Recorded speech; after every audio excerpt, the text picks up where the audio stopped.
ఉల్లిపాయలు బీరకాయలను ఇవేం జ్ఞాపకం రాలేదంట. ఉల్లిపాయలను బీరకాయలు జ్ఞాపకం వచ్చాయంట. అసలు ఇవన్నీ ఇచ్చిన దేవుని మర్చిపోయి వారి దృష్టి దేని మీద పెట్టారంటే తిండి మీద పెట్టారు. దేవునికి స్తోత్రం. మొట్టమొదట మనం యేసుప్రభు దేవి, ఇప్పుడు కొత్తగా వచ్చిన వాళ్ళు కావచ్చు, లేకపోతే ముందు నుంచి ఉన్న వాళ్ళు కావచ్చు, అద్భుతాల కోసం ఆశీర్వాదం కోసం వచ్చినోడికి అదే దొరుకుతుంది. యేసుప్రభు కోసం వచ్చినోడికి సమస్తము దొరుకుతుంది. దేవునికి స్తోత్రం. ఒక వ్యక్తి యేసుప్రభు కోసం నిలబడితే అన్నీ పొందుకుంటాడు. ఇక్కడ యోబు గ్రంథంలోంచి ఒక మాట రాయబడి ఉంది. యోబు గ్రంథం చదువుకొని దేవుని వాక్యాన్ని ధ్యానించుకుందాం. యోబు గ్రంథం 1వ అధ్యాయము 7వ వచనం నుంచి చదువుకొని, యెహోవా నీవు ఎక్కడి నుండి వచ్చితివని వారిని అడగగా అపవాది భూమి మీద ఇటు అటు తిరుగులాడుచు అందులో సంచరించుచు వచ్చి తినని యెహోవాకు ప్రత్యుత్తరం ఇచ్చెను. అందుకు యెహోవా నీవు నా సేవకుడైన యోబు సంగతి ఆలోచించితివా? అతడు యథార్థవంతుడును న్యాయవంతుడై దేవుని యందు భయభక్తులు కలిగి చెడుతనమును విసర్జించిన వాడు భూమి మీద అతని వంటి వాడు ఒక్కడును లేడు. దేవునికి స్తోత్రం. హల్లెలూయా, హల్లెలూయా. ఇతడు ఎక్కడ ఉన్నాడంటే ఊజు దేశంలో ఉన్నాడంటే. ఎక్కడ ఉన్నాడంట? ఇతడు ఎలాంటి వాడు అంటే దేవుని యందు భయభక్తులు గలవాడు, న్యాయవంతుడు, యథార్థవంతుడు. ఇంకంతేకాదు, అన్ని పక్కన చెడుతనాన్ని ఏం చేశాడంట? ఇగో నేను మాట చెప్తాను. ఈ ప్రాంతంలో యోసేపు అని ఒక సేవకుడు ఉన్నాడు. దేవునికి స్తోత్రం. అతడు బలవంతుడు కాదు, జ్ఞానవంతుడు కాదు, దేవుని చేత పంపబడిన వాడు. దేవునికి స్తోత్రం. దేవుని చేత పంపబడిన వాడు ఒక వ్యక్తి దేవుని కోసం నిలబడితే దేవుడు గొప్ప కార్యాలు చేస్తాడు. దేవునికి స్తోత్రం. యోబుని గురించి యూజు దేశంలో అతడు ఒకడు ఉన్నాడంటే ఎవరితో సవాల్ చేసి మాట్లాడుతున్నాడంటే అపవాదితో సవాల్ చేసి మాట్లాడుతున్నాడు. అక్కడ ఒకడు ఉన్నాడు, చూసావా? అతడు ఎలాంటి అనుకుంటున్నావు? తెలుసా నీకు? మనం ఎవరిని చూసి భయపడిపోతాం? అపవాదిని చూసి భయపడిపోతాం. దేవునికి స్తోత్రం. దావీదు దగ్గరికి ఏమొచ్చిందంట? సింహం వచ్చిందంట, ఎలుగుబంటి వచ్చిందంట, గొలియాతు వచ్చాడంట. దీని వెనక దాగున్న ఉద్దేశం ఏంటి ఎవరికి తెలిసింది? దావీదుకు తెలిసింది. ఏ రకంగా వచ్చినా ఈ అపవాది. దేవునికి స్తోత్రం. నేను చంపేస్తానంటున్నాడు. ఎవరిని చంపేస్తావు? గొలియాతురా. మన జపన్ శాస్త్రిగా పాట పాడుతున్నాడు. గొలియాత్ అంటే సూర్యుడురా ఆరుమూరలా జానడురా అని పాట పాడుతున్నాడు అనమాట. వాడి గురించి పొగుడుతున్నాడంట. చంపేస్తాను అంటున్నాడు. దేవునికి స్తోత్రం. ఎలుగుబంటిని చంపేశాను, సింహాన్ని చంపేశాను, ఈ సున్నత లేని ఈ పిలిస్తీడు ఎంత. ఏంటంటే నీ ధైర్యం అంటే? యుద్ధం నాది కాదు. దేవునికి స్తోత్రం. ఎవరికి యుద్ధం అంటే నిలబడితే చాలు ఆయన చేసుకుంటాడు యుద్ధం. దేవునికి స్తోత్రం. మనం ఉన్న ప్రాంతం అయినా, మనం ఉన్న కుటుంబం అయినా, మనం ఉండే ఆ చుట్టుపక్కల ఏ ప్రదేశమైనా కావచ్చు, కానీ అక్కడ ఒక వ్యక్తి దేవుని కోసం నిలబడితే అక్కడ జరిగే కార్యాలు మనం వివరించలేము. దేవునికి స్తోత్రం. అవి మనం చెప్పక్కర్లేదు. ఒకసారి దైవసేవకుడు సాక్ష్యం చెప్తున్నాడంట. ఓ పొలోమని వచ్చి మీద పడిపోతున్నాయంట. పొలోమని వచ్చి మీద పడిపోతామంటే ఈయన భయపడతామంటే మరలా అవే అంటున్నాయంట. ఎందుకు అలా భయపడిపోతాం? మీ దేవుడు నీతోటే ఉన్నాడు కదా అంటున్నాయంట. దేవునికి స్తోత్రం. ఎవరున్నారంటే మనతోటి? దేవుడు అపవాది ఎదుట యోబు గురించి మాట్లాడుతున్నాడు, సవాల్తో మాట్లాడుతున్నాడు. దేవునికి స్తోత్రం. మనం క్రైస్తవంగా దేవుళ్ళలోకి వచ్చింది ఆశీర్వాదం కోసం, దేవుని కోసం అయితే అదే దొరుకుతుంది. మనం దేవుని కోసం నిలబడితే దేవుని వాక్యంలో రాయబడి ఉంటుంది, మన బెదురు మన భయమునంట జనులు ఉంటుందండి, నిత్యం ఉంటుందంట. దేవునికి స్తోత్రం. మన భయము మన బెదురు నిత్యము. మనం ఏం మాట్లాడక్కర్లేదు, మన జ్ఞానవంతులు అవ్వక్కర్లేదు, మన కుటుంబం ధనం ఏం అవసరం లేదు. ఆయన తరపున నిలబడేవాడు అక్కడ ఉంటే చాలు. ఆ ప్రాంతాన్ని దేవుడికి అప్పగించుకుంటాడు. దేవునికి స్తోత్రం.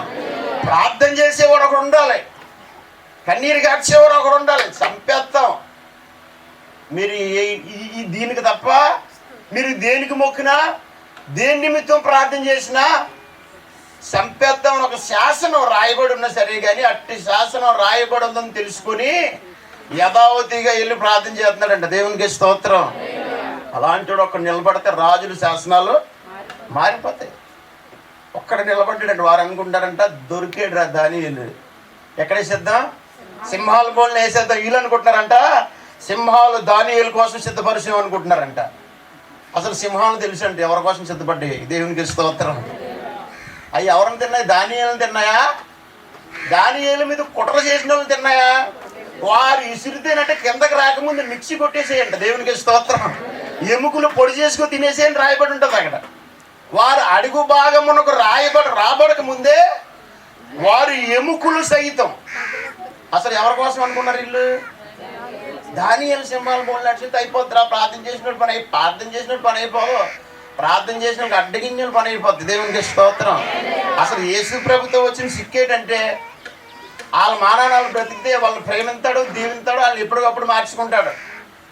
ఈ మార్గాన్ని కానీ అడ్డొచ్చారా కసితో తీసుకొచ్చి ఇక్కడ కూర్చోబెడతాడు. దేవునికి స్తోత్రం. ఇంకా అతనికి ఇంక తట్టుకోలేడు అనమాట. ఎప్పుడు తీసుకొచ్చేస్తాడు తెలియదు, కాలు తిప్పేస్తాడు, చేయి తిప్పేస్తాడు, తీసుకొచ్చి ఇక్కడ కూర్చోబెట్టేసి నేను సాక్ష్యం చెప్పాడు కదా దానియేలు గారు, డేవిడ్ గారు. ఏమని సాక్ష్యం చెప్పాడు? ఒకప్పుడు నేను సేవకులను కొట్టేవాడిని, ఒకప్పుడు నేను దేవుణ్ణి దూషించేవాడిని. ఏం చేశాడంట తర్వాత? ఏసే దేవుడు. దేవునికి స్తోత్రం. ఒక నిలబడ్డాడంటే పని అయిపోద్ది. దేవునికి స్తోత్రం. అటు పక్క 450 మంది, ఇటు పక్క ఒక్కడే ఉన్నాడంట. వాళ్ళు మధ్యాహ్నం మొదలుకొని సాయంత్రం వరకు బయలా రాయబాబు మా పొరుగు పోయిలో ఉందని అడుగుతున్నారంట. వెళ్ళి అంటున్నాడు, నిద్ర చేసి పైకి లేచి పని అవుతుంది కానీ ఎలా వచ్చి నేను చెప్పినట్టు చేయండి అంటున్నాడంట. దేవునికి స్తోత్రం. నేను సేవకుడినని నీ సెలవు చేస్తే ఈ సమస్తం నేను చేస్తున్నానని ఈ ప్రజలందరూ తెలుసుకున్నట్లుగా కార్యం చేయమని ప్రార్థన చేత ఆకాశం నుంచి అగ్ని దిగేసిందంట. దేవునికి స్తోత్రం. కేకలేసేసారంట యెహోవా దేవుడని, కేకలేసేసారు. కొన్ని రోజులు యెహోవా దేవుడు, యెహోవా దేవుడు. నిలబడితే ఒక్కటి సరిపోద్ది. దేవునికి స్తోత్రం. వాళ్ళేమో ఎర్ర సముద్రం ఎదురెట్టుకున్నారంటే ఐగుప్తి ప్రజలు వెనకాల వస్తున్నారంట. మధ్యలో లేవనుకుంటున్నారంట ఈ రోజు మా పని అయిపోయింది. మోసే ఎందుకు తీసుకొచ్చా ఇక్కడ మమ్మల్ని చంపడానికా? మా ఉప్పాళ్ళ సమాధులు లేవనా? ఎక్కడ తీసుకొచ్చా? ఎక్కడ తీసుకొచ్చిన పాస్టర్ గారు ప్లేసే వేరుగా ఉంటుంది. దేవునికి స్తోత్రం. మీరు ఊరకనే నిలిచి చూడండి. దేవునికి స్తోత్రం. ప్రార్థించే దైవజనుడు అంటున్నాడు, అయ్యా వాళ్ళు అనుకుంటున్నారంట ఎర్ర సముద్రం ఎవరికి అనుకుంటున్నారంట? ఇశ్రాయేలు ప్రజలు ముంచడానికి అనుకుంటాను. అసలు దేవుడు ప్లానే వేరు. సుభాకరన్ పాట పాడాడు కదా, అడ్డొచ్చిన సంద్రాన్ని నీవు అడ్డంగా చీల్చేస్తావు, పగబెట్టిన నా శత్రువుని సంద్రమందు ముంచేస్తావు. దేవునికి స్తోత్రం. వాళ్ళేమో ఆ సముద్రం ఎవరికి అనుకుంటున్నారంట? ఇశ్రాయేలు ప్రజలకు అనుకుంటున్నారు. అసలు ప్లాన్ అంతా ఎవరి కోసం అంటే వాళ్ళ కోసమే. దేవునికి స్తోత్రం. ఏ శబ్దం ఎర్ర సముద్రం ఉంది, వెనకతలు మేమున్నాం, ఎక్కడికి వెళ్తారు వీళ్ళు అనుకుంటే వారికి తెలియకుండా మార్గం సిద్ధపడిపోతే వీళ్ళు 14 మంది నడిచిపోతున్నారంట. వీళ్ళు అనుకుంటున్నారు రే సముద్రం దాటినా సరే అల్లెళ్ళ మార్గాన్ని మనం వెళ్ళి పట్టుకుందాం అని వెళ్తున్నారంట. వాళ్ళు వెళ్ళి కొంత రథాలు చక్కటకం తోలుతున్నారంట. తోలుతాంటే రథాలు ముందుకెళ్ళట్లేదు. రాజా ఏమైందిరా? రథ చక్రాలు ఊడిపోతున్నాయి. దేవునికి స్తోత్రం. ఏముడిపోతున్నాయి అంట? ఏమైందిరా అంటే అందరూ ఒకడంటే పైకి చూసాడంట. యెహోవా ఆ మేఘ స్తంభంలో చూసి ఐగుప్తులు శాన్ దండునంట ఏం చేస్తున్నాడంట? అందరూ ఒకడు అంటున్నాడంటే యుద్ధం చేసేది ఇశ్రాయేలు ప్రజలు కాదు, వారి తరపున యుద్ధం చేసే దేవుడు పైనుంచి వస్తున్నాడు. దేవునికి స్తోత్రం. మన తరపున ప్రార్థన చేసే వాళ్ళ తరపున నిలబడ్డవాడి తరపున యుద్ధం చేసే దేవుడు ఉన్నాడు. దేవునికి స్తోత్రం. వారంతా విక్కిలే, వాడు ముఖం వికారం అయిపోయి అగ్ని 7 అంతలు చేసేసాడంట. ఎన్ని అంతలంట? అసలు ఎవరి ముఖం వికారం అవ్వాలి? అగ్నిలో అడిచేస్తాడంటే మన ముఖాలు వికారం అయిపోవాలి. శద్రకు మేషకు అభ్యర్థిని వాళ్ళ ముఖాలు వికారం అయిపోవాలి. అక్కడ వీళ్ళు మాట్లాడిన మాటకి రాజా ఇందుని గురించి నీకు ప్రత్యుత్తరం ఇవ్వాలన్న చింత మాకు పోతే పరలోకం పోతే ఉంటే కూడా పని చేస్తాం. దేవునికి స్తోత్రం. ఆ రోషంతో నిలబడిపోయారండి అక్కడ. వాడేమో అగ్ని 700 పెంచాడంట. వీళ్ళు అనుకుంటున్నారంట పడిచేద్దాం గొడవ పోద్ది అనుకుంటున్నారంట. పడ్డవాళ్ళు కాలిపోయారు కానీ అందులో పడ్డవాళ్ళకి ఏమో దేవునికి స్తోత్రం. దేవుని కోసం నిలబడితే ఏం చేస్తాం? గొప్ప విజయాలు చూస్తాం. ఏదైనా సరే, చాలా మంది చిన్న శ్రమ వచ్చిందంటే, చిన్న ఇబ్బంది వచ్చింది, ఈ రోజు యేసు ప్రభు దగ్గరికి నూతనంగా వచ్చి, లేకపోతే యేసు ప్రభు నమ్ముకోకుండా ఈ వాక్యం వింటున్నావు నాకు తెలియదు, కానీ నువ్వు దేవుని కోసం నిలబడి చూడు, నిన్ను బట్టి దేవుడు నీ భయము నీ బదులు అనేకులకు పుట్టేలా చేస్తాడు. దేవునికి స్తోత్రం. నిన్ను నిలబెట్టి గొప్ప కార్యాలు చేసేస్తాడు. అమాయకుడివే, నీకు జ్ఞానం లేదు, ఏమి లేదు, ధనం లేదు, సరైన బట్టలు కూడా లేవు, నువ్వు నడిచి వెళ్తుంటే కార్యాలు జరిగిపోతాయి. దేవునికి స్తోత్రం. నువ్వు మాట్లాడితే హృదయాలు తెరబడిపోతాయి. నువ్వు వాక్యం చెబుతూ ఉంటే నరాలు పూనుకుపోతాయి. దేవునికి స్తోత్రం. దేవుని కోసం నిలబడ్డప్పుడు ఒక వ్యక్తి సరిపోతాడండి. ఒక వ్యక్తి సరిపోతాడు ఆ ప్రాంతం కదిలించబడ్డానికి. అందుకని నేను అంటున్నాను, ఈ చుట్టుపక్కల ప్రాంతంలో ఎంతమంది అయినా రోగులు ఉన్నారో, వ్యాధులతో ఉన్నారో, అప్పులతో ఉన్నారో, లేకపోతే అలవాటుతో నశించిపోతున్నారో, మీకోసం దేవుడు ఇక్కడ ఒక సేవకుడిని పెట్టాడు. వస్తే వారంటారు, మత్తయి సువార్త 4వ అధ్యాయము 16వ వచనంలో ఒక రాయబడి ఉంటుంది కదా. మత్తయి సువార్త 4వ అధ్యాయం 16వ వచనంలో చూడండి ఒకసారి. నజరేతును విడిచి జెబూలును నఫ్తాలియును దేశముల ప్రాంతములలో సముద్ర తీరమందలి కపెర్నహూమునకు వచ్చి కాపురముండెను. జెబూలును దేశమందు నఫ్తాలి దేశమును యొర్దానుకు ఆవలనున్న సముద్ర తీరమున గలిలయ చీకటిలో కూర్చుండి ఉన్న ప్రజలు అంతకుముందు ఆ తర్వాత ఏమైంది? అక్కడ మరణ ప్రదేశంలో మరణ ఛాయలలో కూర్చుండి ఉన్నవారు. దేవునికి స్తోత్రం. వీళ్ళ జీవితాలు అంతటితో అయిపోయి అనుకుంటున్నారంట. ఇక చూడండి, ఒకసారి మా మొక్కలపూడిలో ఒక ఆమెకి బాగా జ్వరం వచ్చింది. చిన్న జ్వరం తాడంటే భయపడిపోతుంది. భయపడిపోయి పాస్టర్ గారు దగ్గు జ్వరం అంటుంది. ఏం చేద్దామా అంటే, ప్రార్థన చేయండి పాస్టర్ గారు అంటే. చర్చికి వెళ్ళరు, ప్రార్థన చేయండి పాస్టర్ గారు అంటుంది. అంటే దేవుళ్ళు లేని వాళ్ళకి ఏదైనా నష్టం వచ్చిందంటే ఒకటే నిర్ణయం, ఇంకెందుకు చచ్చిపోదాం, ఇంకెందుకు బ్రతకడం. అది వెలుగు వచ్చిందంటే ఏం చూపించదు? మార్గం చూపించదు. దేవునికి స్తోత్రం. ఆ ప్రజలంతా ఇంక చనిపోదాం, ఇంకా బ్రతకడం వెళ్తాం, ఇంకెందుకులే ఈ జీవితం అనుకుంటే వారికి గొప్ప వెలుగు ఉదయించిందంట. ఆ వెలుగును చూసి వాళ్ళు ఏం చేశారంటే వెలిగించబడి ప్రభు వైపు తిరిగారు. దేవునికి స్తోత్రం. ఈ రోజు నువ్వు వెలిగించబడ్డ నీవు అనేకులకు వెలుగుమయంగా మారిపోవాలి. నువ్వు దేవుని కొరకు వెలిగించబడ్డది ఏదో నీ కుటుంబం కోసం, నీ కోసం కాదు. నువ్వు అనేకుల కోసం దాన్ని ఏం చేయాలి?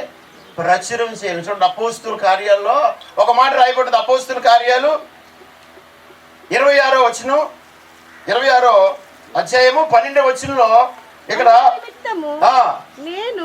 ఏమని రాయబడిందమ్మా?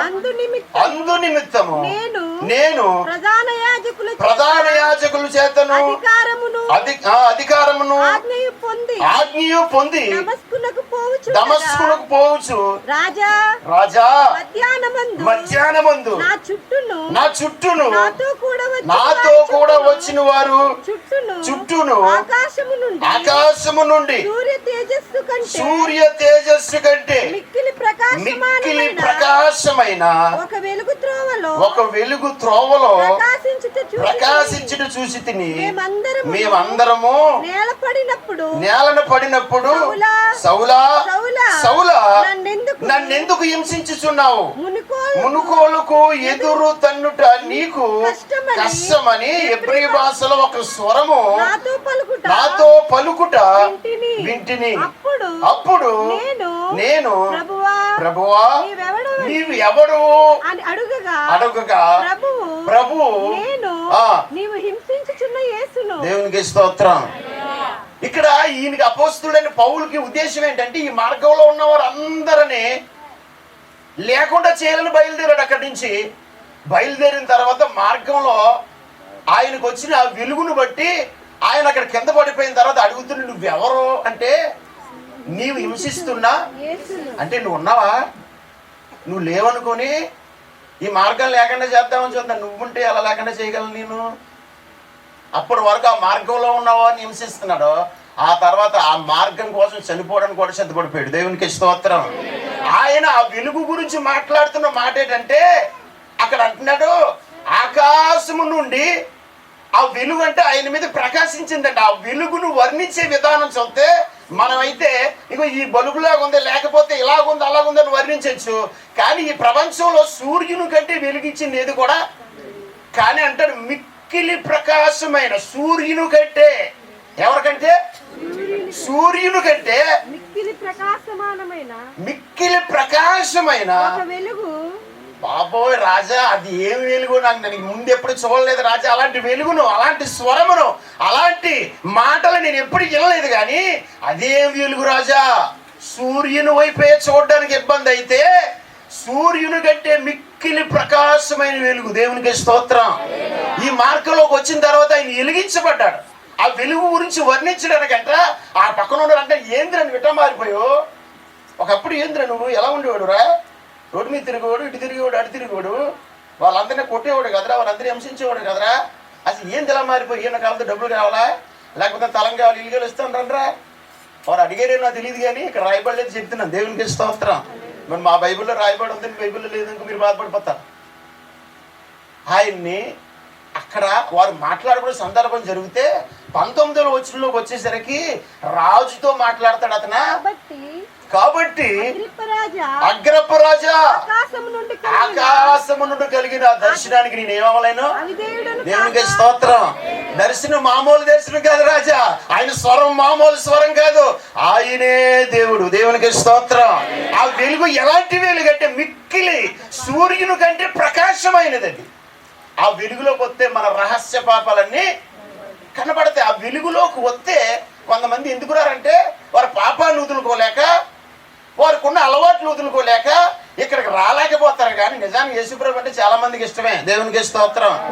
యేసుప్రభు అంటే ఇష్టం లేని వాళ్ళు ఎవరో కూడా ఉండరు. ఎవరైనా పాస్టర్ల మీద కంప్లైంట్ చెప్పొచ్చు, కానీ యేసుప్రభు మీద కంప్లైంట్ చేసేవాడు అప్పుడే కాదు ఇప్పుడే కాదు ఎప్పుడూ పుట్టలేదు వాడు. దేవునికి స్తోత్రం. ఇంకా పుట్టడు కూడా.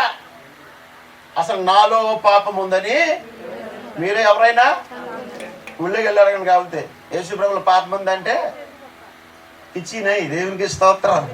పెద్ద దగ్గర అప్పుడప్పుడు వాడుతూ ఉంటాడు ఈ భాష. ఇచ్చినాయి దొరకదు. ఆయన పరిశుద్ధుడు. దేవునికి స్తోత్రం. ఆ వెలుగుని గురించి వర్ణించేటప్పుడు నాకు చదువుతుంటే నాకు ఏదో అయిపోయింది. ఏంటి ఆ వెలుగును వర్ణించే విధానం ఏంటంటే సూర్యుని కంటే మిక్కిలి ప్రకాశమైన వెలుగు ఇది. ఆ వెలుగు మన మీద ఉంటే ఒకసారి పాస్టర్మ గారు అందనమాట. నేను ఒకసారి సెల్లో ఒక ఆయన పత్రిక ఎత్తు ఫోటోలు తీసుకొని సెల్ఫీ తీసుకొని స్టేటస్ పెట్టుకోవడం నేను చూస్తున్నాను. పాస్టర్మ గారు వచ్చి ఏం చూస్తున్నావు అంది పెద్ద పాస్టర్మ గారు. అమ్మ ఈ ఒక ఆయన స్టేటస్ పెట్టుకున్నాడు అంటే, రే అది బిల్డప్ సువార్త కాదుగా చేయవలసింది, పత్రిక ఇచ్చి ఫోటో తీయించుకోవడం ఏందిరా? ప్రభు కోసం నువ్వే పత్రిక అయిపోవాలంట. దేవునికి స్తోత్రం. ప్రభు కోసం నువ్వే పత్రిక అయిపోవాలరా. నీ టాలెంట్తో ఎవరు విలియం కేరీ గారి గురించి ఎవరి గురించి చెప్పింది, ఆయన అంటే పత్రికలన్నీ పంచిపెట్టి ఆహారం తినడానికి డబ్బులు లేవని ప్రార్థన చేసుకుని, ఆయన భక్తుడి పేరు నాకు జ్ఞాపకం లేదు కానీ ఆహారం ఎవరు భక్త్ సింగర్ ఆహారంకి ప్రార్థన నేను పంచమన్నానా, నేను ఎలా చేయమని నన్ను అడిగేవా అన్నాడంట. పాస్టర్మ గారు నాకు ఒక మాట చెప్పింది, నీవు టాలెంట్తో ఎవరిని మార్చాలంటే మార్చలేవు, నీ జ్ఞానంతో ఎవరిని మార్చాలంటే మార్చలేవు. నువ్వు ప్రభు పాదాల దగ్గర కనిపెట్టి నువ్వు ఊర్లోకి వెళ్ళావంటే నువ్వు ఎవరికి చెప్పకముందే వాళ్ళ కష్టాలన్నీ నీతో చెప్పుకుంటారన్నది. దేవునికి స్తోత్రం. వాళ్ళ కష్టాలన్నీ నీతో చెప్పుకుంటారు, నువ్వు ఎవరిని అడగక్కర్లేదు. ఎందుకంటే అప్పుడు నాకు చెప్పింది యెషయా గ్రంథం 60వ అధ్యాయం నుంచి 3వ వచనంలో ఉంటాయిరా ఈ మాటలు, కొన్ని మాటలు చదువుకో ఉంది. పాస్టమ్మ గారు బళ్ళోకి వెళ్ళలేదు, పాస్టర్ గారు బళ్ళోకి వెళ్ళలేదు. దేవునికి స్తోత్రం. పొద్దున పెంటల్ సాయంతో చెప్తున్నాను. ఆయన ఎవరో ఉన్నాడంట, ఆయన అంట స్కూల్కి వెళ్ళలేదని బైబిల్ చదువుతాడంట. వాళ్ళమ్మ బళ్ళో కూడా వెళ్ళలేదు, 6 కిలో సేవ కంపేశాడు అన్న. దేవునికి స్తోత్రం. స్కూల్ కూడా వెళ్ళలేదు, ఏం చదువుకోలేదు. ఇదిగో ఈ రోజు ఇదంతా ప్రపంచనంగా మార్చబడ్డానికి కారణం ఏంటండి? ఒక్క నిలబడ్డాడు దేవుని కోసం. దేవునికి స్తోత్రం. ఒక వ్యక్తి నిలబడ్డాడు. ఉప్పాల సంగతి నీకు తెలీదు. ఒక వ్యక్తి నిలబడితే నువ్వు కొండతో ఢీకుంటున్నావు అంటే కొండతో ఢీకుండా నా తల కాదు ఆయన తల, నా తలది చిదిగిపోద్ది, ఆయన తల ఢీకుందంటే కొండే పగిలిపోద్ది అన్నాడంట. దేవునికి స్తోత్రం. చూడండి ఇక్కడ యెషయా గ్రంథంలో కూడా ఒక మాట ఉంటుంది. ఒక వ్యక్తి మొట్టమొదట అనేకులు ఆకర్షించబడాలంటే ఏం రాయబడి చూడండి. యెషయా గ్రంథంలో రండి ఒకసారి. ఓకే చదవమ్మా. నీకు వెలుగు వచ్చి ఉన్నది, లెమ్ము కాదు, కింద 3 నుంచి చదువు. జనములు నీ వెలుగునకు వచ్చెదరు. స్తోత్రం. ఎలా వస్తారంట? 63. జనములు నీ వెలుగునకు వచ్చెదరు, రాజులు నీ ఉదయకాంతకు వచ్చెదరు. కన్నులెత్తి చుట్టూ చూడుము, వీళ్ళందరూ కూడుకొని నీ వద్దకు వచ్చేస్తారు. దేవునికి స్తోత్రం. ఏముంటే? ధనం ఉంటేనా, జనం ఉంటేనా, ఎవరైనా సపోర్ట్ ఉంటేనా, ఎవరైనా ప్రోత్సహిస్తేనా? వెలుగుంటే వచ్చేస్తారు. దేవునికి స్తోత్రం. వెలుగు నీ మీద ఉందంటే నీ మీద ఆయన మహిమను ప్రజలు చూశారంటే పై వచ్చిన రాయబడి ఉంటది కదా, ఆ పై వచ్చినలోనే యెహోవా మహిమ నీ మీద ఉదయించుడు. ఎవరు చూడాలి? చూశారంటే వాళ్ళు ఉంటారు అక్కడ, దొరకకుండా వచ్చేస్తారు. దేవునికి స్తోత్రం. ఎలా వచ్చేస్తారో? నువ్వు బతిమాలిన రారు. మన మీద వెలుగును చూశారంటే, ఆయన మహిమను మన మీద చూశారంటే వాళ్ళు ఏం చేస్తారా? ఆ వెలుగుకి వచ్చేస్తారు. మనం ఏం చేయాలి? మొట్టమొదట ప్రతి క్రైస్తవుడు, ప్రతి సేవకుడు, ప్రతి స్త్రీలు కూడా కుటుంబాలు ఏ రకంగా ఉండాలి? వెలుగుమయంగా. మనం వెలిగించబడ్డామన్నది నిజమే, కానీ ఆ వెలుగును కంటిన్యూ చేస్తున్నాం లేదో చూసుకోవాలి. దేవునికి స్తోత్రం. చూడండి, నేను ఇక్కడ రక్షణ పొందుకోలేని వారికి అయితే ఒక మాట చెప్తున్నాను, లేకపోతే మైక్ దూరం వింటున్న వారే కావచ్చు. ఇప్పుడు బాప్తీసం పొందుకోవడానికి యేసు ప్రభువుని అంగీకరించడానికి కొంతమంది అనుకుంటున్నారో ఏం పర్లేదు, చాలా సమయం ఉంది అనుకుంటున్నారు. కొన్ని సంవత్సరాల కిందటే యేసు ప్రభు ఒక మాట చెప్పాడు. మత్తయి సువార్త 25లో 10 మంది కన్యకులు ఉన్నారు. ఎంతమంది కన్యకులు ఉన్నారు అక్కడ? 10 మంది కన్యకులలో 5 బుద్ధి గలవారు ఎక్కడికి వెళ్ళిపోయారంట? లోపలికి వెళ్ళిపోయారు. ఇంకొక 5 బయట ఉండిపోయారు. ఆ తర్వాత వీళ్ళు ఏమంటున్నారంట? మాకు కూడా తలుపు ఏమైపోయిందంట అక్కడ. ఇదిగో యేసు ప్రభు 2000 సంవత్సరాల క్రితమే ఈ మాట చెప్పాడు. నేను మీకు మాట చెప్పనా? ఇదిగో అతి కొద్ది రోజుల్లోనే, అంటే ఎన్ని సంవత్సరాలు పడుతుందో తెలియదు కానీ కొద్ది సంవత్సరాల్లో ఈ రక్షణ ద్వారము మూయబడే అవకాశాలు ఎవరికైనా వెలుగులోకి రావాలంటే ఇప్పుడే. దేవునికి స్తోత్రం. ఆ ద్వారం మూయబడిపోయిన తర్వాత, ఆ ద్వారం లాక్ అయిబడిపోయిన తర్వాత, అయ్యా మాకు కూడా తలుపుది, మేము కూడా రక్షణ పొందుకుంటాం, మేము కూడా యేసు ప్రభువుని అంగీకరిస్తాం, మేము కూడా ఆయన్నే సొంత రక్షకుని అంగీకరించి ఆ వెలుగులోకి వస్తామంటే తర్వాత ఎంత గొంతుచించుకున్నా ప్రయోజనాలు. తలుపు తెడితే ఆయన అంటున్నాడంట, మీరెవరో? ఆయన ద్వారం తెరిచిబడి ఉన్నప్పుడే, రక్షణ మార్గం మనకు ప్రచురపరిచినప్పుడే, ఇప్పుడే మనకు సువార్త చక్కగా అందినప్పుడే మనం ఏం చేయలేడు? ఆ మార్గంలోకి వెళ్ళిపోవాలి. దేవునికి స్తోత్రం. లేకపోతే తలుపు అయిపడిపోతుంది. ఆ తలుపు వేసిన తర్వాత మనం ఎంత తట్టినా, పరమగీతాల కన్యక దగ్గరికి వెళ్ళి యేసుప్రభు అంటాడు కదా, 5వ అధ్యాయం 2వ వచనం చదువుకుంటా వస్తే, నా కుమారి, ప్రాణేశ్వరి, ప్రియురాల, పౌరువ, నిష్కలంకరాల, నా మాట ఆలకించి తలుపుది. తలుపు తడుతున్నాడంటే ఆయన తలుపు తడతామంటే లోపలుండి యేసుప్రభు సువార్త వినబడుతుంది, కానీ సువార్త ఏంటున్నావు, పాటలు ఎట్టినావు, యేసుప్రభుని తెలుసుకుంటున్నావు, కానీ హృదయం అనే తలుపు ఏమవట్లేదు, తెరవబట్టలేదు నీకు. ఇప్పుడు తెరవబడకపోతే తర్వాత అది మూయబడ్డ తర్వాత నా ప్రియుడు కనబడితే, ఆవిడంటది మరలా, నా ప్రియుడు కనబడితే నీ దారిలో మూర్చెళ్ళిపోయినా చెప్పండి. నువ్వు మూర్చెళ్ళిపోయినా లేకపోతే ఇంకో నీరసం ఏమైనా వచ్చినా ఇంకేమి, ఆయన తలుపు తట్టినప్పుడే, ఆయన తలుపు తీసి ఉంచాను. ఎవడైనా నా స్వరం విని, ప్రకటన గ్రంథంలో రాయబడి ఉంటుంది కదా, ఎవడైనా నా స్వరం విని తలుపు తీసిన వేళలా నేను వాడితో కలిసి భోజనం చేస్తాడంట. దేవునికి స్తోత్రం. అక్కడ విందు జరుగుతుందంట. పరలోక రాజ్యంలో ఏం జరుగుతుందంట? భాస్కర్లో బంగాళదుంపలు ఉండవు అక్కడ. ఏముంటాయి అక్కడ? మరుగు చేయబడ్డ మన్నా. దేవునికి స్తోత్రం. జీవవృక్ష ఫలాలు. దేవునికి స్తోత్రం. ఏంటంటే మా పరవశించుకోవాలి. ఆ మాటలు చదువుకుంటా అంటే మొగాలేటి అలా ఎడుతున్నారు. అక్కడ తెల్ల రాతిని మన చేతికి ఎత్తాడంట. ఆ పేరు ఏం పేరు మనకు తెలియదంట. దేవునికి స్తోత్రం. ఆ పేరు చూసేటప్పుడంట యేసయ్య గారు అన్నాడు కదా, ఏమవుదునో నేనేమవుదునో, ఏమవుదునో నేనేమవుదునో, ఎవరు లేని తేజస్సులో నివసించునా యేసయ్యా, నీ మహిమను ధరించిన పరిశుద్ధులు నా కంట పడగానే, ఏమవుదునో ఏమవుదో అది పడమ్మా, ఏమవుదునో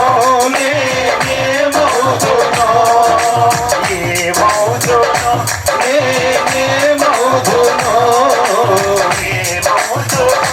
నేనేమవుదును. ఎవరు సమీపించలేని తేజస్సులో నివసించు నా యేసయ్యా. ఇహలోక బంధాలు మరచి నీ ఎదుటే నేను నిలచి, ఇహలోక బంధాలు మరచి నీ ఎదుటే నేను నిలచి, ఎవరికి తెలియని ఓ పెద్ద పేరుతో నిత్య మహిమలో నన్ను పిలిచే ఆ శుభవేళ. ఏమవుతునో, నేనేమవుతునో, ఏమవుతునో, నేనేమవుతునో. దేవునికి స్తోత్రం. ఏమైపోతావో అక్కడికి వెళ్తే, ఎవరికి కావాలి పెంటంతా, ఎవరికి ఏం పట్టిపోతావు ఇక నుంచి. ఏసన్ గారు అంటే ఇక లోక బంధాలు మర్చిపోయి నీ ఎదుటి నేను నిలిచిన తర్వాత ఏమైపోతానో, అక్కడికి వెళ్ళిన తర్వాత మన రూపం మన స్వరూపం మారిపోతుంది. దేవునికి స్తోత్రం. ఇదిగో ఈ మైకు దూరం వింటున్న వారు కావచ్చు, లేకపోతే రక్షణ పొందలేని వారు కావచ్చు, ద్వారం ముయ్యబడక మునిపే లోపల ప్రవేశించు. దేవునికి స్తోత్రం. లేకపోతే తలుపు తట్టిన తర్వాత ఆయన అంటే నువ్వెవరో నాకు తెలియదు, నువ్వెవరో నాకు తెలియదు అంటున్నాడు. ఒక్క మాటలో తీసి పడేసాడు ఎంత. అక్కడికి వెళ్ళిన తర్వాత ఇక్కడలాగా పాస్టర్ గారు అయితే పోన్లే ఆ రెండేని చేర్చుకోవడానికి జోసెఫ్ గారిది కాదు నాయపీఠం. ఎవరిది? క్రీస్తు నాయపీఠం, ధర్మకాట. అది దేవునికి స్తోత్రం. నువ్వు ఎంత శ్రమ అనిపించావో, నువ్వు దేవుడి కోసం ఎంత నలిగిపోయావో, నువ్వు ప్రభువుని ఎన్ని శ్రమలు వచ్చినా ఎన్ని ఇబ్బందులు వచ్చినా, నీ కుటుంబంలో నీ భర్తను కోల్పోయినా, నీకున్న సమస్తం కోల్పోయినా నువ్వు ప్రభు కోసం నిలబడ్డావు చూడు, నీకు ప్రతిఫలం మామూలుగా ఉండదు అక్కడ. దేవునికి స్తోత్రం. ఆ రోజు నిన్ను వర్ణించలేవు.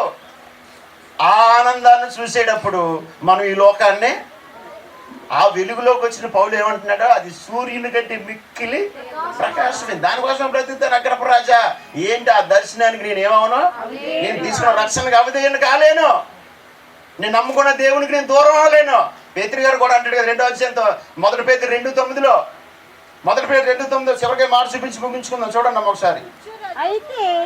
అయితే మీరు చీకటిలో నుండి ఆశ్చర్యకరమైన తన వెలుగులోనికి మిమ్మల్ని పిలిచిన వాని గుణాతిశయములను ప్రచురము చేయు నిమిత్తము ఏర్పరచబడిన వంశమును, రాజులైన యాజకు సమూహమును, పరిశుద్ధ జనమును, దేవుని శక్తి అయిన ప్రజలై ఉన్నారు. దేవునికి స్తోత్రం.